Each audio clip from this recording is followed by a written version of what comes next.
Thank you all for joining. We're going to start right at 1, let the last couple people filter in, and we'll get started then.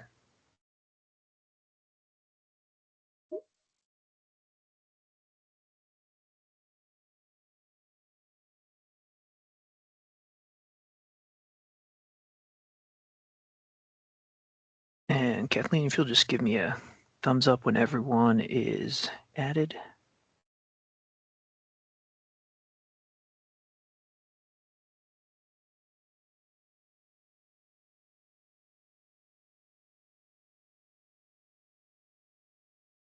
Perfect. Cool. All right, we're going to get started here. This is our Petra Security webinar, January 15th, 2026. We are excited to have Lincoln Vierhus from Petra Security, our expert on the slide, talking about this new product that we're rolling out for our team and for our clients to help keep them safe. The purpose of this session, we've added Petra to our security stack to protect you for the biggest threat vector we saw last year, cybercrime, account compromises. So Lincoln is going to help add some color in how the product works. This meeting will be recorded. Please enter your questions in the chat, and we'll address as many of them as we can at the end to provide answers to anything we don't go directly to in the recap. You're also welcome to reach out to your account managers or to us afterwards. We're happy to answer any individual questions as well. Presenting today is myself and Lincoln from Petra Security. So we're going to go right into the meat of it with why 365 protection matters. So apologize. I know attackers no longer rely on sloppy phishing emails. In the last years, we've been updating mail filters. We're getting much better at getting there's no misspelled, everything in broken English, clicking on a bad link. Those are getting filtered. Many of these compromises now are coming from trusted colleagues. They're sending messages that appear legitimate. They're using legitimate services like OneDrive, SharePoint, Dropbox to send encrypted payloads. They're using, they're getting better at copying the Microsoft formatting for account resets and password resets, linking to documents of interest, shared invoices, invoice requests, or they'll arrive via text. I'm sure you've gotten SMS texts about turnpike tolls, about various other scams, postage, UPS packages.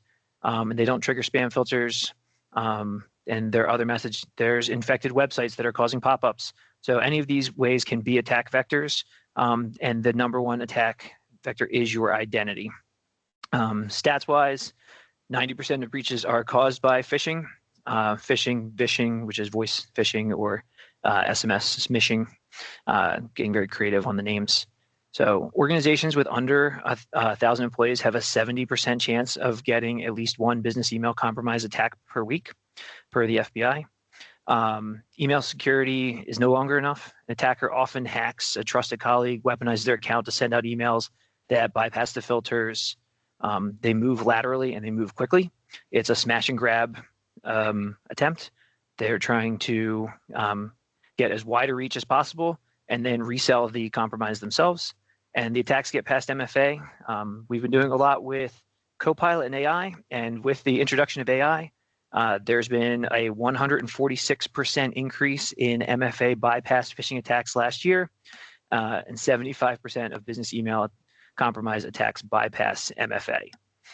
Lincoln, if you want to jump in on just some of the stats you're seeing as a whole, you have a much larger national view on this, and I know you compiled some of these stats for us. So. Yeah, you hit the nail on the head, Rick. And you guys have been an awesome partner in being forward thinking with this attack, because the big stat that should jump out at you here is that 90% of breaches are caused by phishing, right? It's literally the 90-10 on security, where this single-handedly is blocking so much that financial fraud, which is the attacker's ultimate goal. But I want to talk to you a little bit about the way these phishing emails are changing, right? Because there's this myth out there about the Nigerian prince, right? And we have a huge bias because that's the phishing emails that jump out at us. We know they're scams, but the market has changed so much, and those people that got rich off those scams when those were a big deal now have reinvested that, and they have massive call centers. They have multi-chained attack processes. They have toolkits. When I say multi-chain, right, they'll steal your credentials and then they'll go sell them on the dark web. So someone who's more talented and maybe speaks better English where they can get you on the phone, can get towards that wire fraud. And that's why we are seeing that big uptick, and he's actually leading to financial fraud. But we'll see a little bit later, that's not the only negative outcomes for you. Even though that's what the attacker is driving to, they'll cause a lot of damage along the way. But I just, again, wanted to hit on that.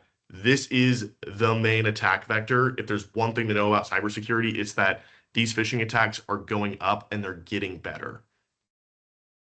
Yeah, we do a lot of tools to prevent, but the real attack vector is your users.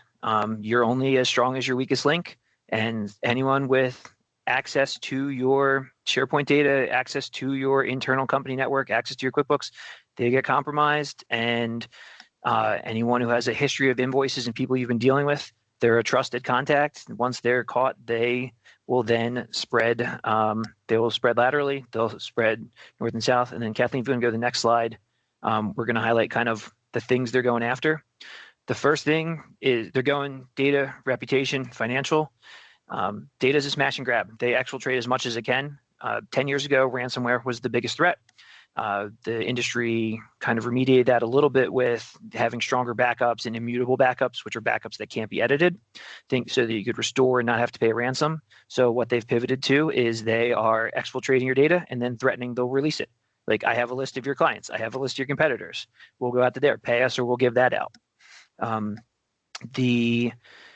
So they'll access, if you're not using your password manager and you're storing, you have a sheet in SharePoint called passwords, even if it's encrypted, they can just launch that in an AI instance and have it beat on it till it manages to decrypt your password on that password file.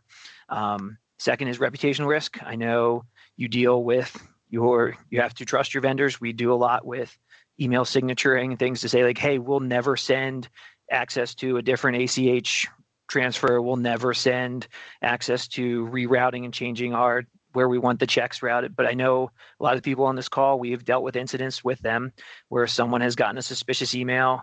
I've sent a FedEx prepaid envelope because I need to get this job release check quickly. And then financial being the third part. Once they're in there, they found your data.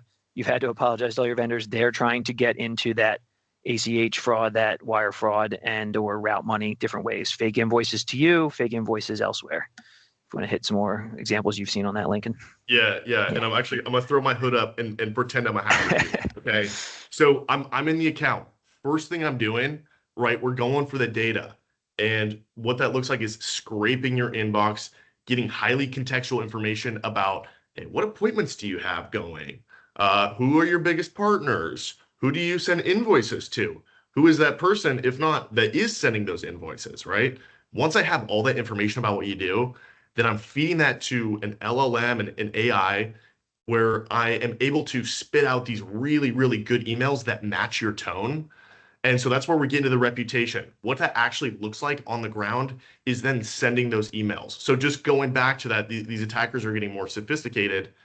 That is the reputational damage, is those sent emails where they're looking to compromise your biggest partners in an effort to get to that last step, financial fraud, right? But they're going to cause a lot of damage getting there. And the way they're doing that is with those first two, right? They're stealing your data. They're sending emails that look a lot like you, and they're able to often get those, in 29% of these cases, get those financial invoices actually paid out. Yeah. So, for example, I know there was a giant Target hack like 10 years ago.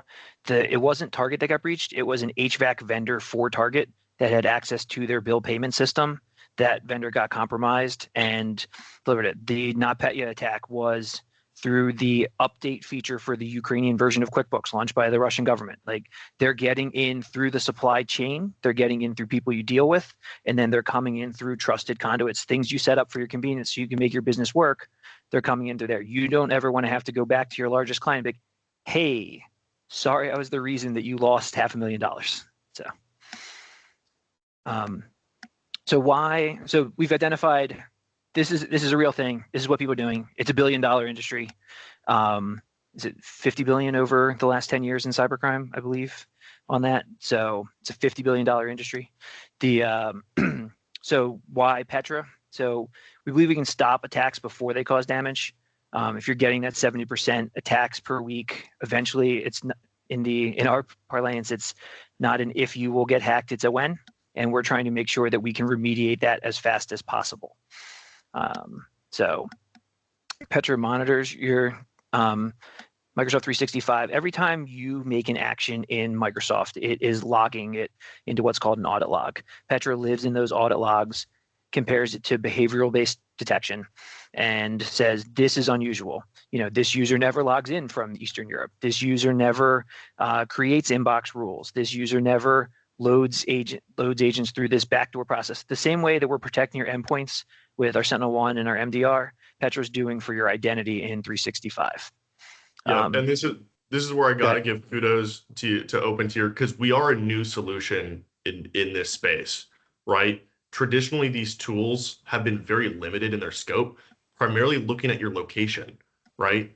But what we found is that attackers are getting really, really good at spoofing their location, and they're also getting really, really good at moving once they get into your account across SharePoint, OneDrive, Teams, these other parts of your Microsoft environment outside of just those logins.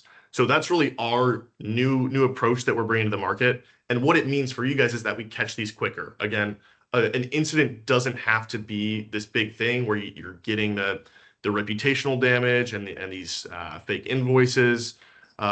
These incidents can be contained and explained very, very quickly. And so with OpenTier partnering with us, that is a big part of what we do, is getting quick to containment, but also telling you exactly what happened, so you can have that documented, and you can have some ease that there's not an attacker still in the account, but also that these unknown emails didn't go out to people that are then compromising your trusted partners. So again, we're newer in the market with this approach, and OpenTier was an early adopter because that's what they do, and they find the best tech and they distribute it to y'all. So really, again, appreciate the partnership, and just wanted to quickly explain kind of how the market's moving with these new kind of attacks that are coming out. Yeah, and the other nice thing is one of the reasons we chose Petra, we've had tools in place that are alerting us to suspicious activity. I know you've had calls from our tech saying, hey, is someone on vacation in Jamaica? Is someone, like, for the logins weird, or someone created an inbox rule, we're just checking that's right, or someone created a new account. Like, we have those logs, but the difference is Petra will do the remediation part if it finds it suspicious. And I don't know, Lincoln, I think it was Nathan, you're the CEO, who told us that they have a less than 1% false positive rate. But the nice thing is, so if you have a user who's at home on their cell phone on Saturday afternoon and they click on an email that they think's from work and they put their credentials in and it gets stolen, the median response time from Petra is 4 minutes, and they will give you a very user-friendly report. They give us, who will then give it to you, a very user-friendly report of every single thing that happened before they kick the attacker out. So it'll be, the user did this, they read these emails, they created this rule, they did this, because it's all logged by Microsoft, and they've been able to make that a digestible, easy to read format. We're happy to provide people with examples with redacted information from some of the ones we found as we were onboarding. A lot of them were, actually all of them were legacy things that we were aware of, but either we missed something, or there was a legacy rule, so they were able to go back and do the forensics for us of everything that happened in the course of those incidents, so we could compare them to the reports we were doing by hand previously. So it's saving us time on fixing the problems. You're not having to write a list of people to apologize to. It's giving you the list of people that you do need to notify if there is something dangerous, and it's giving peace of mind that it's there and that, or was there, and now it is out. So that's a great point, Rick. And I just want to double click on that, because with those traditional tools that are just looking at location, it's a huge pain in the butt that you can't use a VPN, right? If we're in the security space and we're advocating for privacy, we're advocating for you to not have any disruptions in your technology, we should absolutely be advocating that you guys use a VPN when you see fit, right? But traditional tools are saying, no, we can't see where you are, right? But with our approach, we don't want to get in the way of business at all, and we want to empower you to use those privacy tools. So just for all my VPN users out there, that is another added benefit here. Yes, we have called several people, like, are you using a VPN on your phone? Did you log in? And then what's nice is, and Petra also, it'll automate and it'll disable the account. And then they war dial us. We get emails in our ticketing system, we get messages through our teams, and we get calls. An incident is happening at this company, so that way we know instantly that this has happened. It's already been disabled, but we can do the rest of the remediation. So if there is a user that is locked out, we can call you and say, hey, your user's locked out until we can confirm they're safe and reset their password. They leave it at that point for you. So the downtime is minimized as well. If you want to go to the next slide, Kathleen. So difference in Petra. These are two incidents. One that they were, or sorry, Lincoln, I'll just let you drive from where the slide came from. Yeah, this is a tale of two incidents, right? This is a good example of, hey, this doesn't happen to me. What's the ROI in security? We see a lot of instances, and we actually do have a service where we go back in time and can look at these and kind of tell the tale of the tape by parsing through those logs. So this first one is an anonymized instance of that, where the attacker was in the accounts for 2 months, over 2 months, 11 days. And again, we're seeing them run the same exact playbook. It's so predictable. They're going in really quickly. They're using a toolkit, right? So this is a programmatic attack.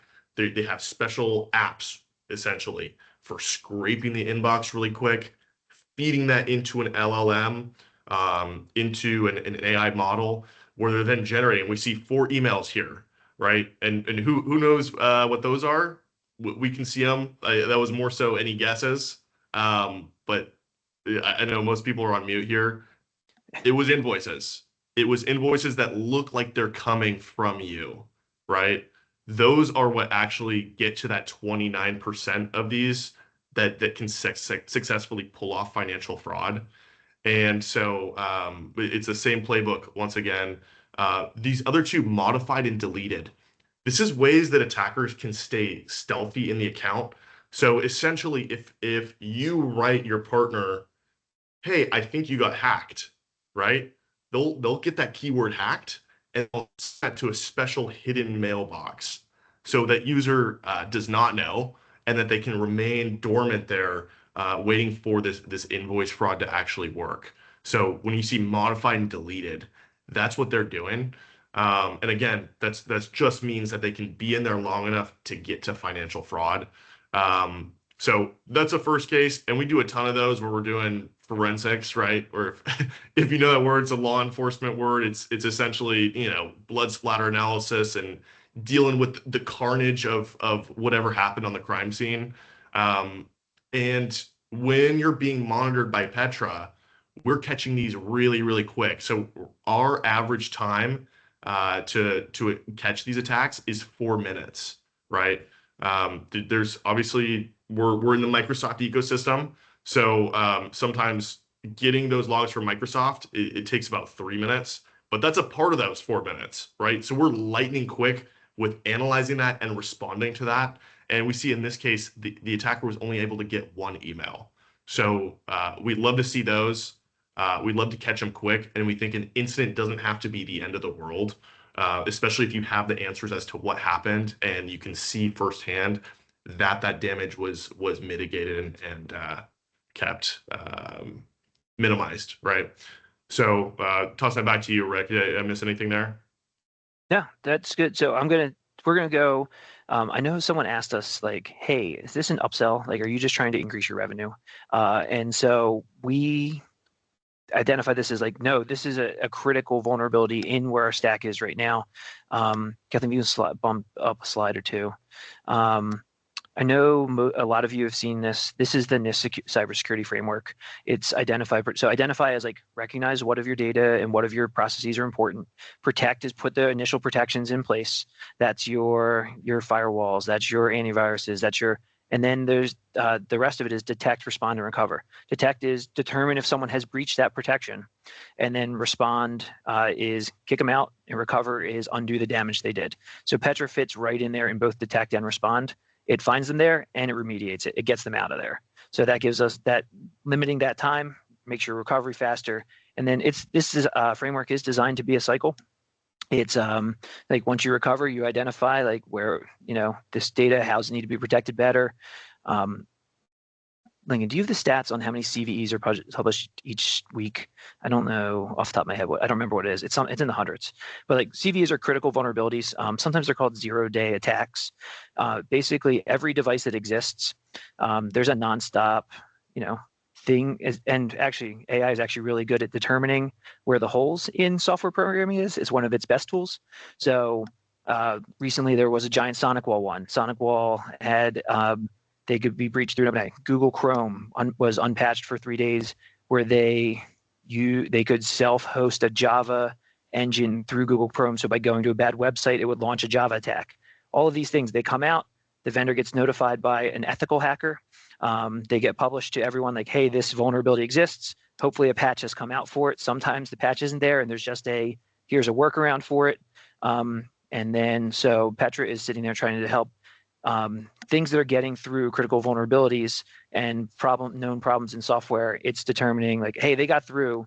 We're going to catch them. We're going to kick them out for you.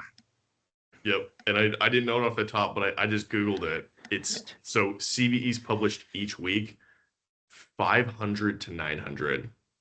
Right. And then I was looking at the ramp. It's going up and to the right and not necessarily linearly. Right. So we're seeing much more of these, and we're seeing this become more and more prevalent as more of our lives are online, right? It just becomes a much bigger attack surface with much bigger rewards for people with bad intentions, right? But so that's a good call out. And again, with the NIST framework, I don't want eyes to glaze over getting too in the weeds with because there's what, like 20 different controls.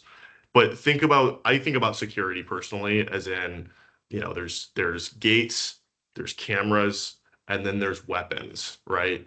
There's different stages of security if you're thinking about this in a house kind of analogy.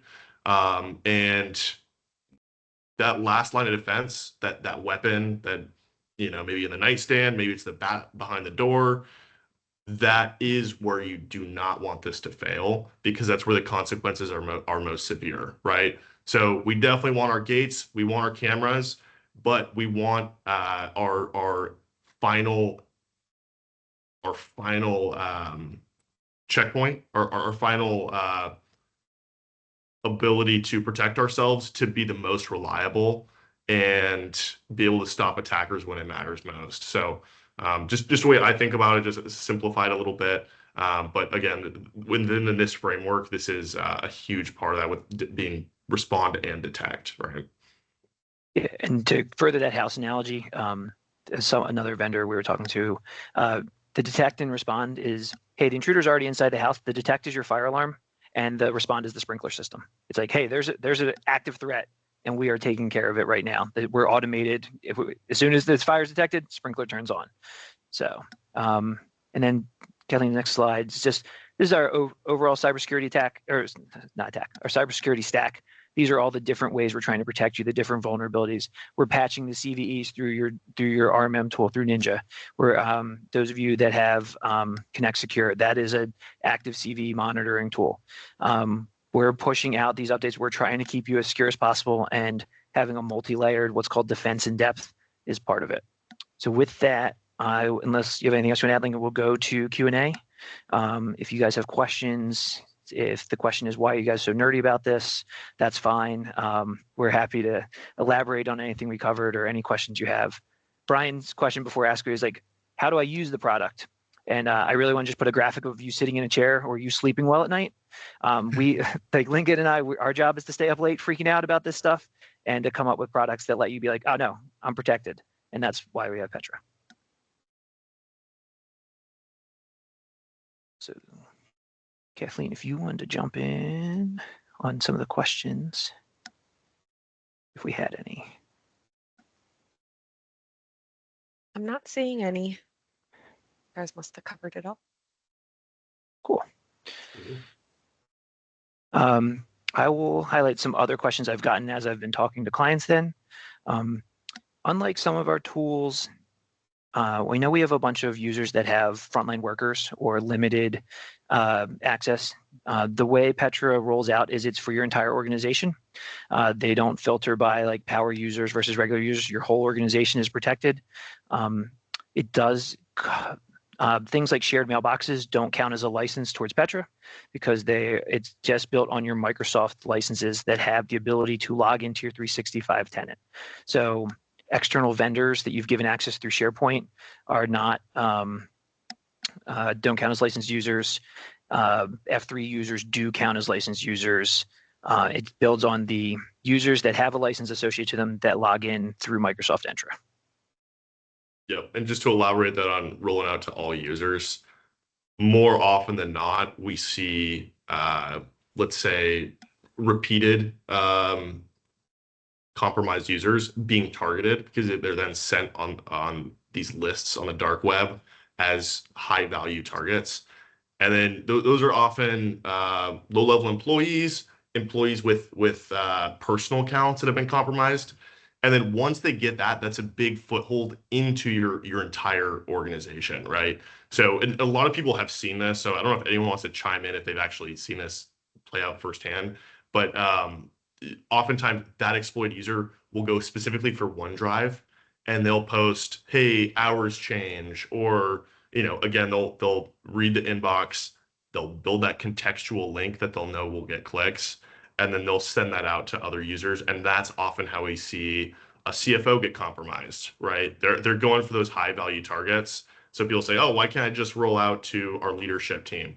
Like, okay, you can, but there's going to be a lot of damage before that takes place. And these attackers know how to get up the chain to those decision makers that can ultimately, pull off the financial fraud that they're looking for.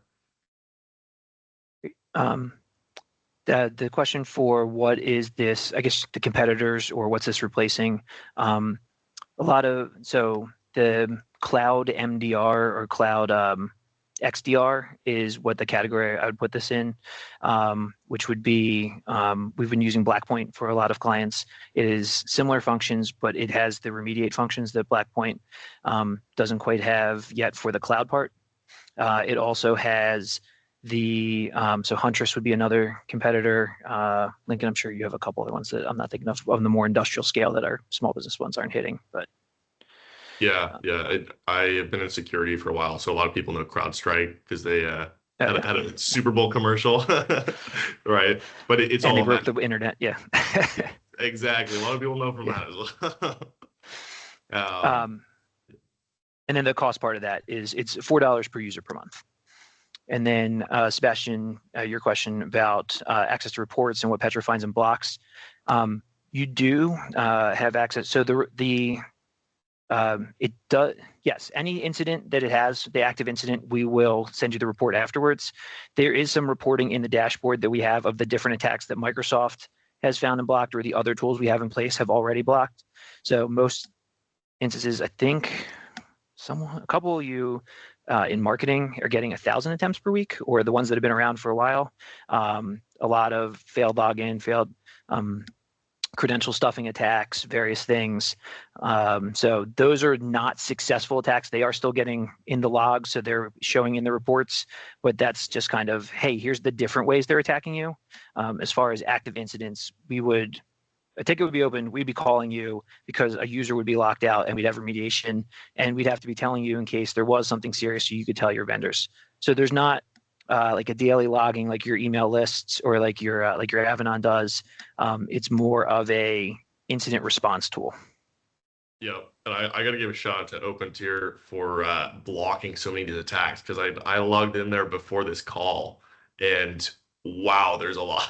So shout out to all the hardening, the gates, the cameras, the stuff you're doing before these incidents happen, because there's a lot in there, and these attacks are only getting more common as they get more accessible for these attackers, right?